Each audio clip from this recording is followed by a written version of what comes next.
It feels like you're swimming. Imagine yourself swimming. You're floating there, and everything's fine. Then a wave comes. Here it comes, get ready. You're not ready. The wave just swallowed you whole. Boom. Now you're treading water, and your eyes sting with salt water, and you can barely breathe. You're gasping for air. I had just graduated and had one of the most stressful semesters of my life. And I was ready, for the next thing. And there was nothing there.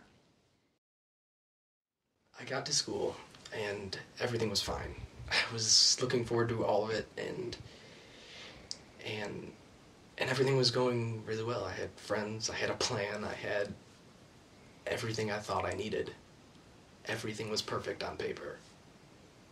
And I think that's the problem, is that I put so much faith in that paper that everything looked good on.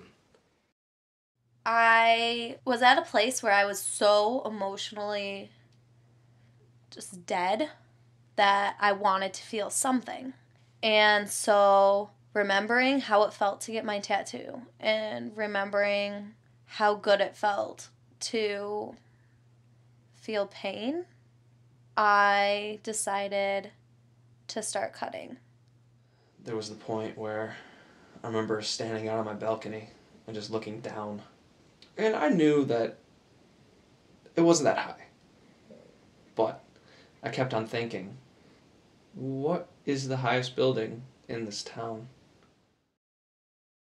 I wanted everything to be great. I wanted to have my mind in the positive setting it was when I got there. But school soon changed it, and everything was flipped in that negative switch. And the fact that I couldn't control that anymore, that's what scared me. That's what overwhelmed me. And that's why I had to come home. The first times I did it destroyed me.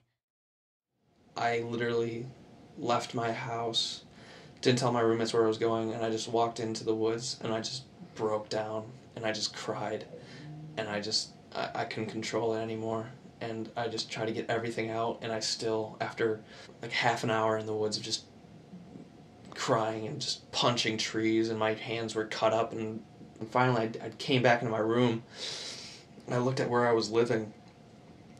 I threw my mirror across the room. I flipped my bed over. I pulled out every drawer, dumped out all my stuff, flipped my desk, and started punching the wall. By the way, I was drunk as hell at this moment. And so I laid in bed for a good solid week. And I couldn't do anything. I couldn't eat. I couldn't sleep. I just laid there.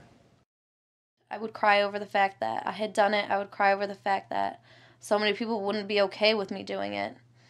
And I would cry over the fact that there would be scars. I would cry over the fact that eventually somebody would see the scars.